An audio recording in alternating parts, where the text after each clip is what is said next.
Hello बच्चों, let's read the question. ABCD is a rhombus. EFBF is a straight line such that EA equal to AB equal to BF. Prove that ED and FC when produced meet at a right angles. So first of all हम बात करते हैं हमारे की concept की. So की concept होगा की कॉन्सेप्ट हम यूज करेंगे इसमें कि रोम्बस के बारे में. कि रोम्बस क्या होता है. रोम्बस में होता है कि all sides are equal first part. And second part होता है कि diagonal bisect each other at right angle. And then हमारा पैरेललोग्राम पैरेललोग्राम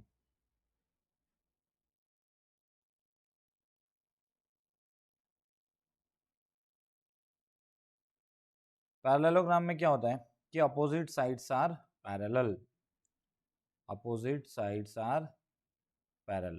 ठीक है. And opposite sides are equal. Parallel and equal, ये हमारी होती है पैरेललोग्राम की डेफिनेशन. इन कॉन्सेप्ट को यूज करते हैं हम क्वेश्चंस को सॉल्व करेंगे. तो सबसे पहले हम क्या करते हैं, हम डायग्राम बनाते हैं, ड्रॉ करते हैं. ABCD एक रोम्बस है. ठीक है. सबसे पहले हम एक ABCD बना लेते हैं. हमने ये एक ABCD एक रोम्बस बनाया जिसमें ये A है, ये B है एंड ये C है एंड ये D वाला पार्ट है. फिर बोला EABF is a straight line such that EA मतलब E यहाँ से कुछ होगा A एंड BF ये ऐसा कुछ होगा. ये एक हमारी स्ट्रेट लाइन है जिसमें ये हमारा E पॉइंट हो गया, ये A B एंड ये F हो गया. ये हमें गिवन है. बोला कि prove that ED and FC when produce meet at right angle. हमें बताना है कि जब हम ED को प्रोड्यूस करते हैं एंड इधर FC को जब प्रोड्यूस करते हैं तो ये जहाँ पे मीट करेगी वो हमारा क्या होगा, राइट एंगल होगा. तो इस पॉइंट को नाम देते हैं हम E नाम दे देते हैं. ठीक है. तो हमें ये एंगल्स को क्या प्रूव करना है कि 90 डिग्री हो जाए. हमें प्रूव करना है कि एंगल DEC कितना हो जाए, 90 डिग्री. ये हमें प्रूव करना है. ठीक है. सो फर्स्ट ऑफ ऑल हम क्या करते हैं, मैं एक डायगोनल्स बना रहा हूँ जो मेरा ये वाला डायगोनल्स होगा AC. तो अभी मैं क्या कर रहा हूँ, इन दोनों ट्राइंगल्स को कॉन्ग्रुएंस प्रूव करूंगा. पहले देखते हैं हमें क्या क्या इक्वल है. हमें EA equal to AB equal to BF है एंड ये रोम्बस है. तो रोम्बस है, इट मीन्स ये वाली साइड के इक्वल ये वाली साइड होगी, ये वाली साइड होगी एंड ये वाली साइड होगी.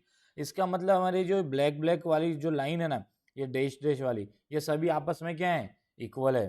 तो हमारे क्या क्या इक्वल है, EA equal to AB equal to BF equal to BC equal to CD equal to AD. ये सब हमारे क्या हो गए, इक्वल हो गए. अब मैं क्या कर रहा हूँ, इन दोनों ट्राइंगल्स को क्या कर रहा हूँ, मैं कॉन्ग्रुएंस प्रूव करता हूँ. तो मुझे पता है कि हमें पता है कि ABCD is a rhombus. ABCD is a rhombus, ये हमें गिवन है. ये रोम्बस गिवन है तो हमें पता है कि AD पैरेलल क्या हो जाएगा, BC, क्योंकि रोम्बस में क्या होता है, opposite sides are parallel and equal. तो ये मेरा क्या हो गया, ये एंड ये क्या हो जाएगा हमारा पैरेलल. तो ये एंगल को नाम देता हूँ 1 एंड ये एंगल नाम देता हूँ 2.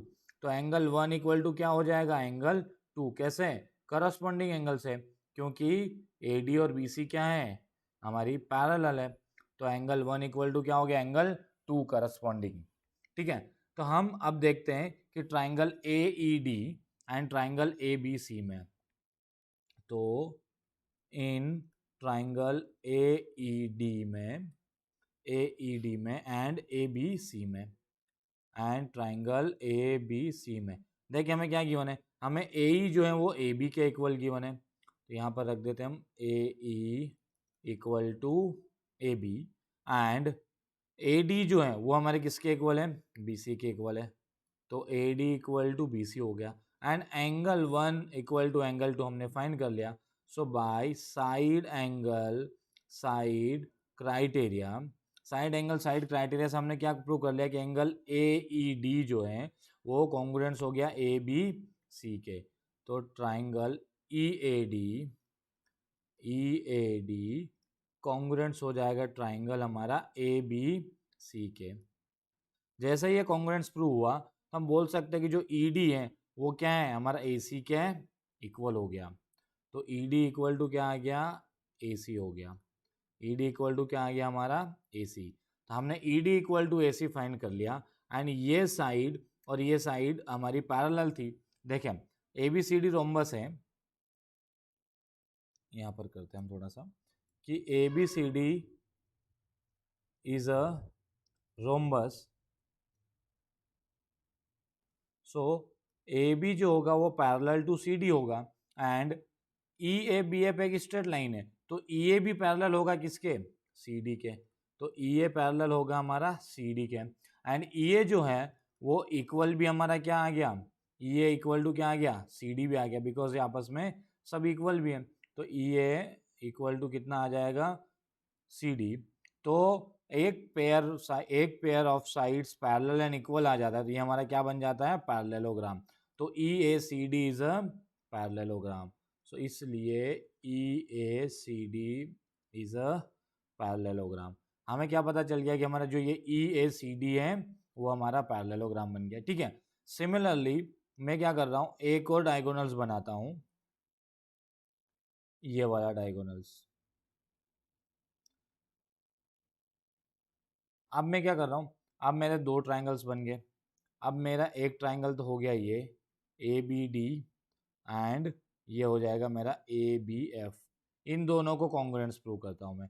देखो ये एंगल इक्वल टू ये एंगल होगा बाय करस्पॉन्डिंग, ये साइड और ये साइड हमें ऑलरेडी गिवन है एंड ये साइड और ये साइड हमारी ऑलरेडी इक्वल है। तो by side angle side angle side से दोनों कॉन्ग्रुएंस हो गए। जैसे कॉन्ग्रुएंस हुए तो हम बोल सकते हैं कि बी डी इक्वल टू क्या आ गया हमारा, सी एफ। तो मैं यहाँ डायरेक्टली लिख रहा हूँ कि सिमिलरली क्या हो जाएगा हमारा, बी डी इक्वल टू क्या आ जाएगा, C F. B D equal to क्या आ गया हमारा, सी एफ। तो B D equal to C F आ गया। तो देखो ये साइड हमारी और ये साइड पैरेलल भी है एंड इक्वल भी है, तो बी एफ सी डी क्या हो गया हमारा, पैरेललोग्राम हो गया। B F C D is a parallelogram. So यहाँ पे मैं लिखता हूँ कि B F parallel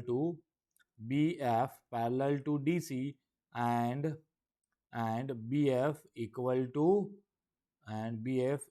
to DC. So one pair of opposite sides are parallel and equal.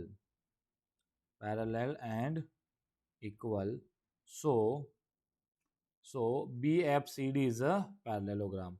So BFCD is a parallelogram. ठीक है, तो ये भी पैरेललोग्राम बन गया, ये भी पैरेललोग्राम बन गया। तो इसकी वजह से हम एक चीज देख रहे हैं कि ये हमारा जो डायगोनल है, तो रोम्बस के डायगोनल्स क्या हो रहे हैं हमारे, 90 डिग्री पर बाइसेक्ट होते हैं। ठीक है, रोम्बस के डायगोनल्स हमारे 90 डिग्री पर बाइसेक्ट होते हैं। तो देखो जब हमारा ये एंड ये पैरेललोग्राम बन गया, तो यहाँ से हम देखते हैं तो ये वाली साइड अभी हमने ये प्रूव कर दिया था कि E A C D is a parallelogram. ठीक है, ई ए सी डी इज क्या बन गया था हमारा, पैरेललोग्राम हमने प्रूव कर लिया था। ये हमारा क्या हो गया था, एक पैरेललोग्राम बन गया ई ए सी डी। तो जैसा ये पैरेललोग्राम बना तो हम बोल सकते हैं कि ये वाली लाइन इस पूरी लाइन के पैरेलल है। तो ये पैरेलल हुआ तो हम बोल सकते हैं कि ये ओ सी जो है वो किसके पैरेलल हो गया, डी ई के पैरेलल हो गया। तो हम यहाँ पर बोलते हैं कि ओ सी जो है वो पैरेलल हो गया किसके, डी ई के। देखो यह हमारा ओ है, ओ सी पैरेलल किसके हो गया, डी सी के। एंड सिमिलरली ये एंड ये पैरेललोग्राम था, तो ओ डी किसके पैरेलल हो गया, सी ई के हो गया। तो ओ डी पैरेलल टू क्या हो गया, ओ डी हमारा जो है वो पैरेलल आ जाएगा सी ई के। तो यहाँ से हमें पता चल गया O C E D is a parallelogram. तो क्या पता चल गया, O C E D is a parallelogram. ये हम इतना क्यों प्रूव कर रहे हैं, इतना इसलिए प्रूव कर रहे हैं कि हमें ये एंगल्स पता चलेगा तो ये हमें डायरेक्टली एंगल्स पता चल जाए। क्यों, क्योंकि अभी हमने ये प्रूव कर लिया तो in parallelogram opposite angles are equal. तो अब यहाँ पर हम देखते हैं कि इन अ पैरेललोग्राम हमने O C E D is a parallelogram. So in a parallelogram opposite angles are equal होते हैं। So opposite angles are equal तो हम देखते हैं ये मैं डायग्राम को थोड़ा इधर बना रहा हूँ क्योंकि यहाँ सब कंफ्यूजिंग हो रहा है। तो OCED, ठीक है, तो ऐसा कुछ हो रहा है हमारा डायग्राम। ये O है, ये C है, ये E है एंड ये D है। ये हमने पैरेललोग्राम इसको प्रूव कर लिया। हमें क्या होगा, DOC जो होगा, एंगल DOC किसके इक्वल हो जाएगा, एंगल CED के हो जाएगा, ठीक है। और हम इस ट्राइंगल में वापस जाते हैं इस डायग्राम में, तो ये वाला एंगल्स हमें पता है कि हमारे डायगोनल्स क्या होते हैं, रोम्बस के diagonal bisect each other at 90 degree. तो ये हमारे डायगोनल्स हो गया जो O पे इंटरसेक्ट हो रहा है। तो एंगल AOB इक्वल टू कितना हो गया, 90 डिग्री। तो angle AOB equal to 90 degree because diagonal bisect each other at 90 degree. तो जैसे हमें AOB 90 डिग्री मिला, तो हम बोल सकते हैं कि हमारा जो ODOC होगा वो भी हमारा 90 होगा। तो angle AOB equal to DOC equal to 90 degree because vertically opposite angle. And जैसे हमें ये DOC 90 मिला, तो हमारा CED भी कितना हो गया, 90। तो यहाँ पे देखते हैं कि angle DOC equal to angle CED, तो ये हमें 90 डिग्री मिला, तो CED भी हमें क्या मिल गया, 90 degree. So angle CED equal to कितना हो गया, 90 डिग्री। एंड ये CED कौन सा एंगल हो गया, CED हमारा ये एंगल हो गया। देखो CED हमारा ये एंगल हो गया और यही एंगल को हमें क्या करना था, 90 डिग्री प्रूव करना था। Hope you understood it well. Best of luck.